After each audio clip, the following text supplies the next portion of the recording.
this is Bill Goodwin speaking for Lever Brothers, makers of Swan, the new white floating soap that's purer than finest Castiles. Well, it's Tuesday night again. Time for another pleasant visit with George Burns and Gracie Allen, Jimmy Cash, Paul Whiteman and his music, and the Swan Tet, who open our show with Hitch Old Dobbin to the Shay again. Hitch old Dobbin to the Shay again. You won't use the car anymore. Old Dobbin remembers each shady lane where Dad and Mom went swooning that led to honeymooning. Hitch old Dobbin to the Shay again, like Granddaddy did before. When Grandpa went courting with Grandma at night, we hitched up old Dobbin and we did all right. So hitch old Dobbin to the Shay again. You won't be using your car anymore.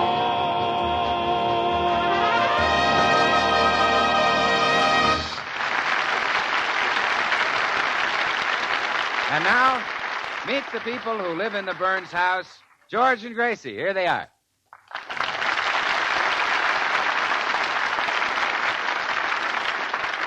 Well, spring is here, and like most other housewives, Gracie is in the attic of the Burns home, starting in on her spring cleaning.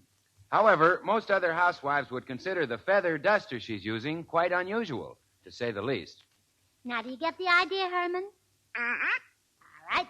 Now, you just back up to the furniture and wiggle your tail until it's all dusted. Understand? Uh-huh. And that way I won't have to vacuum the whole place. I'll just have to vacuum you. All right, now, we'll start with this old trunk. Wiggle away, Herman. Oh, no, Herman. The dust is flying all over the place. You've got to dust more carefully. Wiggle your tail slowly and deliberately. All right,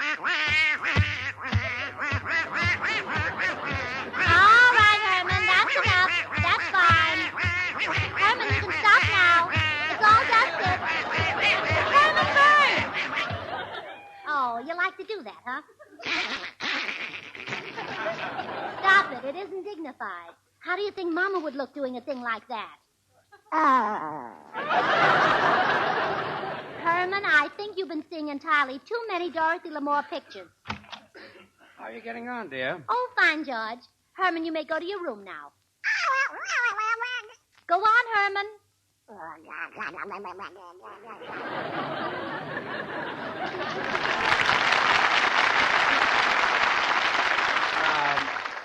What's with him? Oh, he's been wiggling his tail in a way no gentleman would dream of. Really? Well, he ought to be taught a lesson.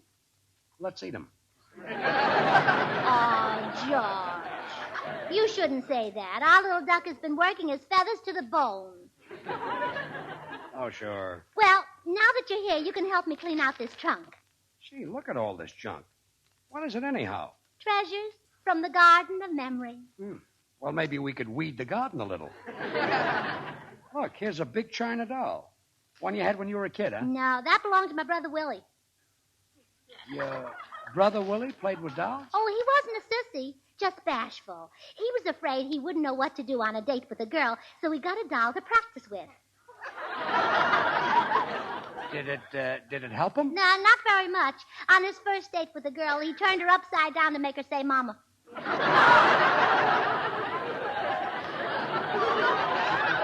That's a very bright Willie. What's in this envelope? On the outside it says, my dearest memory. Oh, well, that's the very first note you ever wrote me. Really? We went to the drugstore, and we each had an ice cream soda, and after we finished the sodas, you wrote that note and gave it to me. Don't you remember what it said? I love you, baby. No. I owe you 20 cents.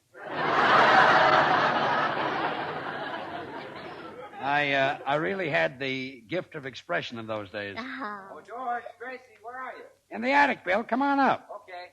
Say, can't we get rid of this trash, honey? I really don't see any reason for hanging on to this old tin dipper. Oh, I couldn't part with that dipper, George. It's a very intimate souvenir of the day we were married. Well, what do you mean? I filled it with cold water and threw it on my mother when she had hysterics. Dear old mother. Hiya, folks. Hey, George, where's Gracie? Right there with her head in the trunk. Her head in the trunk? Oh, murder, George. You shouldn't have done it. Oh, brother. Oh, George, look what I found. The the yearbook of your graduating class in school. Oh, Gracie, please put it back. It recalls the awful, the horrible tragedy of my own school days, which I'm trying to forget. Oh, I'm sorry, Bill. A great sorrow which I'd rather not speak of. Well, of course, Bill. A dark cloud which I'd just as soon not mention. Well, we A understand, catastrophe Bill, which I'd rather not recall. Well, Bill... A blight upon my childhood which I don't want to think of. Well, forget it. All right, I'll tell you all about Oh. it. You see, when I went to school... Yes? Swan soap hadn't been invented. Oh, no. There was no such thing as Swan, the new white floating soap that's purer than finest Castile's irregular Suds and Whiz. Now, look, Bill. Thank goodness the children of today and their mothers can know the joy, the thrill, the ecstasy that comes from plunging their hands into a brimming dishpan and washing the dishes with Swan.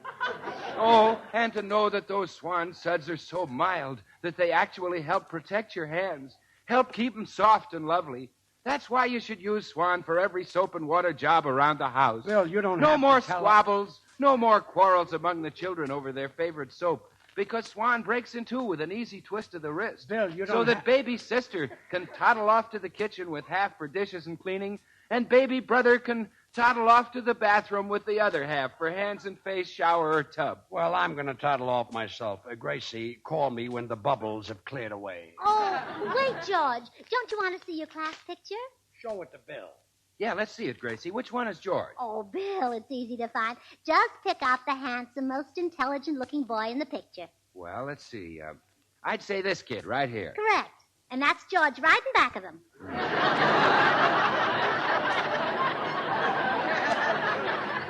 Should have recognized him. I think he's still wearing that suit. Let's see what they say about him, Gracie. They always do a paragraph on each boy in these school annuals. All right, now wait a minute and I find him. William Walsh, baseball team, 2 years. Alan Smith, basketball team, 3 years. Oh, here it is. George Burns, debating team, 1 debate. Well, read what it says. All right. George Burns, golden voice orator of our Golden debating... voiced. Well, maybe there is gold in George's voice. After all, they get gold from gravel.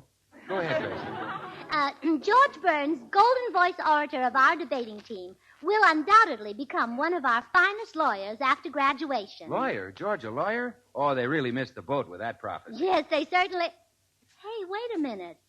Was it their mistake or mine? What do you mean? Well, George should have been a lawyer, and I talked him into going into show business with me. I've wrecked his career. Oh, yeah? You don't know where I can get mine wrecked like that, do you? Oh, Bill, this is terrible. George was meant to be a lawyer. Why didn't I see it? All my friends did. They always said that George was no actor. Well, I agree with that, but don't worry about his legal career. Don't worry about it. Why, Bill, look at the years George has wasted. Years when he should have been standing before a jury, dressed in his long black plaintiff, while he convicted client after client. But Gracie... Bill, my duty is clear. I'll launch George on his legal career today. This terrible mistake would never have happened if I listened to my father. Your father? Yes, he told me time and time again to take George into court. Oh, I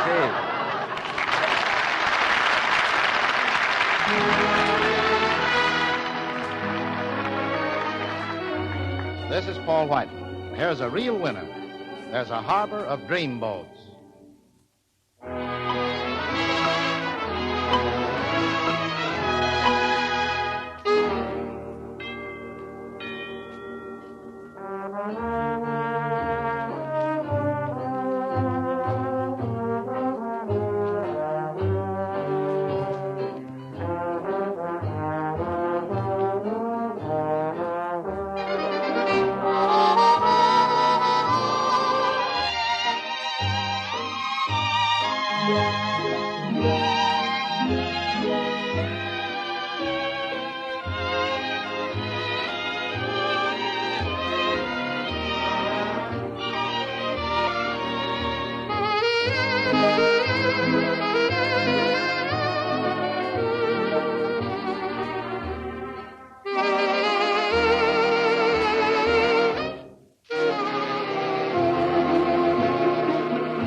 Well, there's no reasoning with Gracie once she gets an idea. She even had business cards printed and is now going from house to house soliciting clients. Yes, ma'am? Good afternoon. Have one of my husband's cards. Let's see. George Burns, attorney, solicitor, advocate, barrister, jurist, and counselor. Also handles law cases. Yes. He's a lawyer, you see. Can you use his services? Oh, no, ma'am. Here's your card back. Oh, but don't you ever want to sue anybody? No, ma'am. Nobody ever does anything to me. Good day. Should I? Yes. You broke my window. I know. Have one of my husband's cards.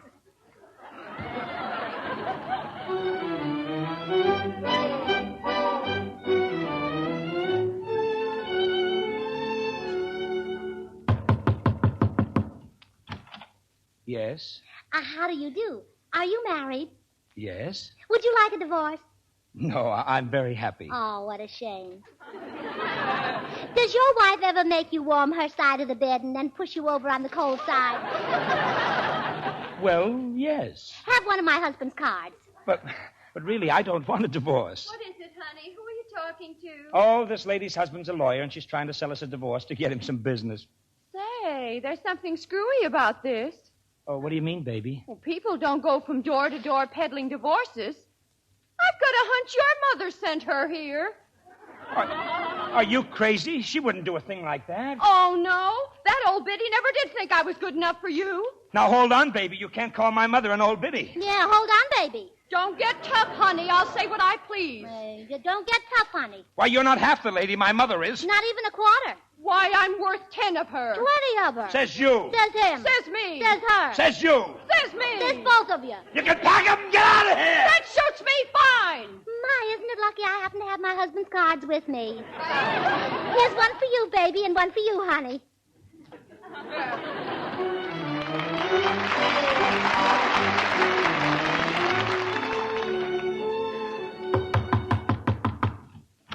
Yes? You need a lawyer. Oh, no, I don't. Oh, yes, you do.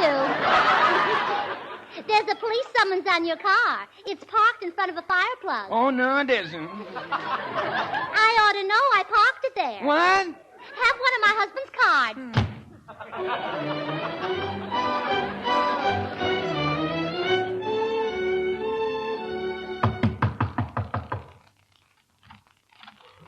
Yeah? Good afternoon. Do you need a lawyer? I'll say I do. Come inside, quick.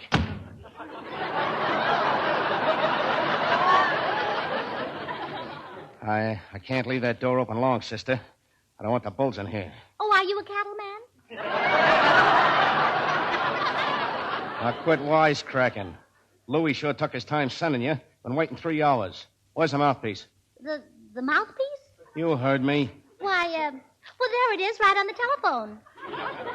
What are you doing, playing dumb? Oh, no, I'm not playing. And where's the lawyer? Where is the lawyer? Oh, the lawyer. Oh, he's home. He's an awfully good lawyer, too. His name is George Burns. Burns, huh? Must be a new one. Guess Louis had to shoot the old one. Had to shoot him? Why? He knew too much. Oh, well, you don't have to worry about that with George. Well, he better be good. I'm in plenty of trouble. I've been sitting on a pile of hot rocks. Oh, my goodness, have you tried Ungantine? Ungantine? Say, wait a minute, sister. You're acting too dumb to be on the level. You're working for a flatfoot named Murphy. Oh, no, I'm not. I'm working for a knock-knee named Burns. Well, I guess I gotta trust you, chum. I got nobody else. Now, here's what you tell this lawyer. Strip it, chum. Huh? Drill it. What? Chill it? You mean spill it? You said it, chum. Okay. Me and Lefty was in a jug, see? And the day we got sprung, we put the finger on a jewelry joint. Now we're hot, and we can't find a fence to unload. You got it? Got it, chum. Say it back to me. You and Lefty were unloading jugs when you noticed a finger with some jewelry around the joint, so both of you sprang over a fence. Forget it, chum. I'll go see this lawyer myself. Oh, well, that's fine. Here's his address. Well, goodbye. Hey, wait a minute. I might be walking into a trap. Once and for all, are you sure you know Louis? Louis? Yeah, Louis. If I didn't know him, what would you do to me? They'd find your body in the river. Well, I guess I'd better tell the truth, mister. Yeah? Louie's my father. Goodbye.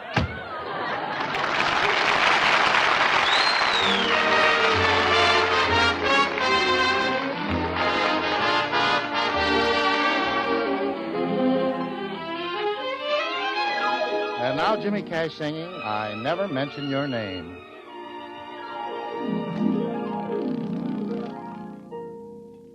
I never mention your name, oh no. I never dream of your eyes. I never go where we used to go to hear the echo of your sighs. I never mention your name, oh no. I never ache for your kiss. I never turn all the lights down low to let the shadows reminisce. I never wait by the fire, expecting you to call by 10. I never feel the slightest desire to hold you when it's light again. I never mention your name, oh no. I never know you're away, except for every minute of every hour of every night and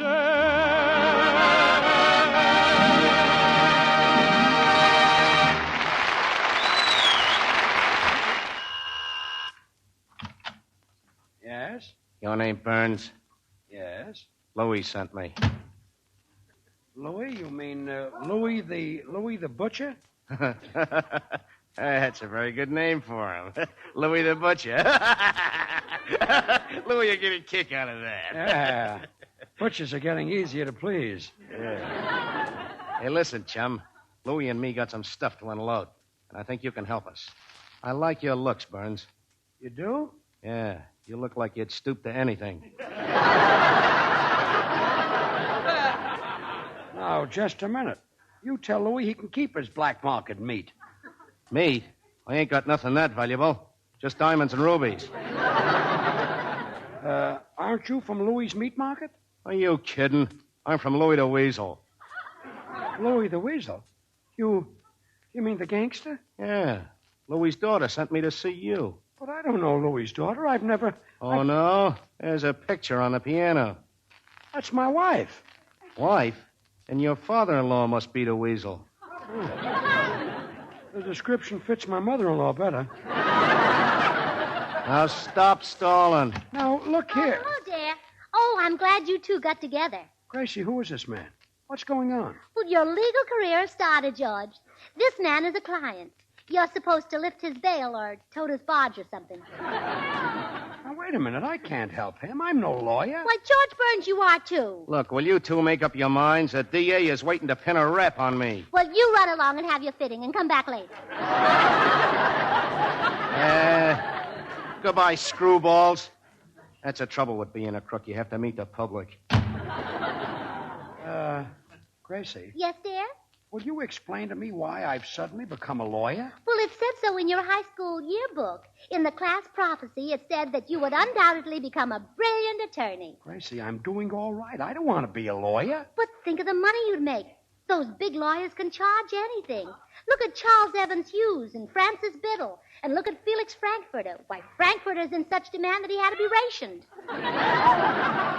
Yeah, they pay him off in red stamps. Come in. Hello. Well, here I am. Oh, hello. George, this is another client for you. I broke his window and he's going to sue me. You didn't. Yes, I did. But I don't want to sue anybody. I just want $10 for my window. Well, here's your $10, mister. Thank you, sir. Oh, wait. Don't settle for $10. Let my husband handle your case. He'll take me into court and sue me for every cent he's got. Oh, no. No, ma'am. It wouldn't be fair to sue you. I decided you and your husband must be crazy. On your way, mister. Yes, sir. Of course, if you're not crazy, I'll apologize. Out, out. And if you are, no hard feelings. Out. A fine mess you fixed up for me. Why, George, you love having a legal career. It's so dignified. You walk down the street in your cutaway coat and striped pants, and everybody will tip their hats and say, "Good morning, shyster." I don't want to be a lawyer. I never intended to be. Come in. There she is. There's the woman who broke up my home. Yeah, sue me. You bet I'll show you. I was so happy, and now Bertha's left me. Now, wait a minute. Maybe we could settle this out of court. Here, would $100 help? Yeah, thank you. But I'll never find another girl like Bertha. Oh, you miss your wife, huh? No. But when she left, she took my cook Bertha with her. I'll never find another girl like Bertha. Well, that's fine. $100 thrown out of the window. Well, dear, I thought a divorce case would be nice for you. Don't tempt me. Come in. Burns? How much? $50. Here. Thanks.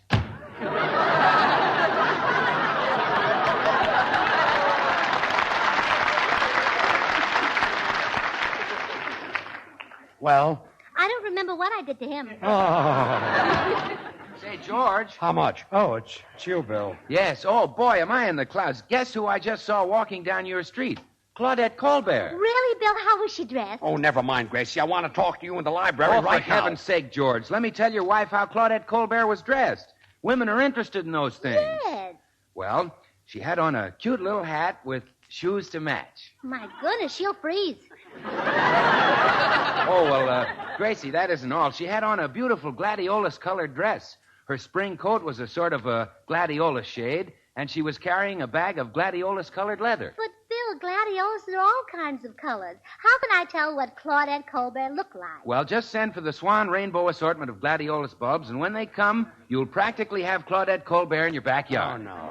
You see, these gladiolus bulbs are the kind florists use for their choicest cut flowers. They'll produce long, sturdy stalks, gleaming foliage, and spike after spike of big satiny blooms, with as many as 16 flowers to each stem, some of them as large as 4 inches across. That's fine, Bill, The but Swan people will send this wonderful assortment of 8 gladiolus bulbs, including a special feature bulb called the Swan White, to anyone who sends in a wrapper from any size bar of Swan soap along with 10 cents to Gracie Allen, Box 7, New York City. We know. Now, Gracie. Allen, Box 7, New York City.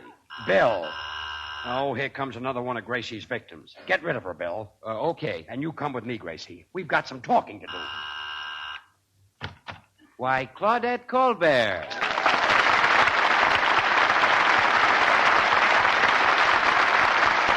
Are Mr. and Mrs. Burns at home? I want to talk to them about the $13 billion bond drive. Well, yes, they're in the library. Thank you. Come in. Hello, George and Gracie. I dropped in. I know. How much do you want? $13 billion. What? Well, honestly, Claudette, I don't think he has that much on him. I don't want it from him personally. I want to enlist your help in the second war loan drive. Oh. Well, how can we help? By passing on a message to the people you entertain. Remind them that it's nice to be entertained. Nice to be able to listen to what they please. Nice to think what they please. And to know that when the doorbell rings, it isn't the secret police. Nice to be free instead of slaves under a dictator. You bet it's nice. Tell them what France and Greece and Poland have learned. That defeat means torture, starvation, and death. Tell them that the Second War loan needs $13 billion to start putting an end to the world's suffering. Yes, we'll tell them. And ask them how much they can give.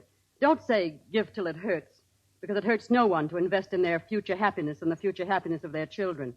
Just ask them how much they can give to endow themselves with freedom forever. You can count on us, Claudette. Oh, we'll do everything we can. I know you will. Thank you, and goodbye.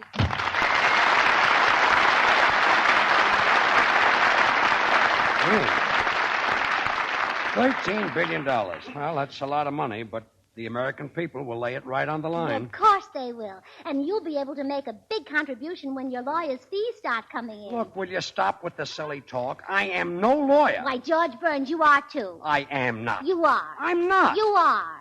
Gracie, I'm not a lawyer. Do you understand? I am not a lawyer.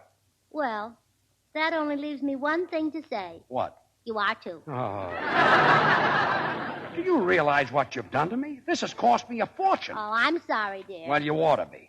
And I'll tell you what I'm going to do. I'm going to stop your allowance until I get back all my money. You are? I am. Well, George, that's wonderful. At last you've got a case. A case? Yes. I'll sue you for non-support, and you can be my lawyer. Oh, no.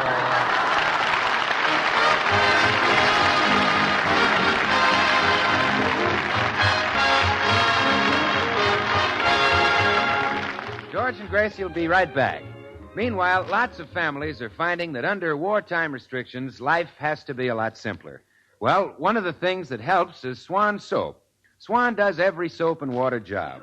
It's purer than finest Castile soaps, and it suds like 60, even in hard water. It's grand for your shower or tub, for your face or hands, for baby, and for dishes or light laundry. And by the way, don't forget that Swan Glad offer. 8 rainbow Glad bulbs, including a separately wrapped feature bulb of purest white color, the amazing Swan White Glad. You get them all for a Swan wrapper and only 10 cents in coin. Send now to Gracie Allen, Box 7, New York City. Now remember, that's Gracie Allen, Box 7, New York City. And now here are George and Gracie. Well, I guess you're right, George. But I did want you to be a lawyer so I could come to your office and read those beautiful verses in your law book. Verses in law books? Sure. Smith versus Jones, Jones versus Smith, Jones versus Jones.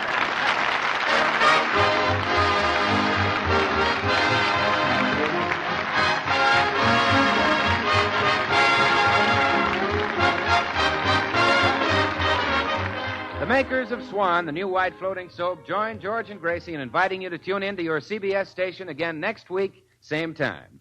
Remember, George Burns and Gracie Allen, CBS, next Tuesday night. And don't forget to listen to Swan's other show, Tommy Riggs and Betty Lou, next Friday night over another network. And now, till next week, this is Bill Goodwin saying, well, Swan, how about you? Good night. This is the Columbia Broadcasting System. KNX, Columbia Square, Los Angeles.